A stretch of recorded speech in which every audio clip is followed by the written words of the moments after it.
Shtetet e Bashkuara po dislokojnë avion luftarak, sisteme të mbrojtjes ajrore dhe aeroplan mbajtës me mijëra trupa në lindjen e mesme, një lëvizje kjo që ka rritur tensionet me Iranin dhe mundësitë për veprime ushtarake, thonë ekspertët. Presidenti amerikan Donald Trump kërcënoi me sulme ushtarake kundër Iranit, pasi autoritetet vranë me mijëra njerëz gjatë një shtypjeje brutale të protestave antiqeveritare. Trump së fundmi është tërhequr nga ky kërcënim, por nuk e ka përjashtuar mundësinë e një sulmi mbi Republikën Islamike. Ekspertët thonë se grumbullimi masiv ushtarak si edhe stërvitjet e planifikuara detare të SBA-s në rajon rrisin presionin ndaj Iranit dhe ofrojnë më shumë opsione sulmuese ushtarake nëse Washingtoni do të vendosë të sulmojë Iranin.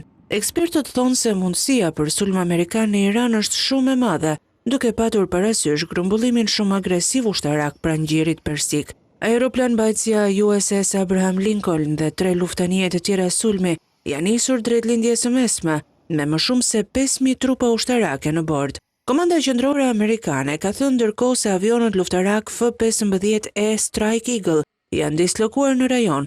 Ndërkaq, forcat ajrore amerikane kanë thënë se do të nisin një stërvitje disa ditore ushtarake në mbarlindjen e mesme për të demonstruar aftësinë për të dislokuar shpërndar dhe mbajtur fuqinë luftarake ajrore.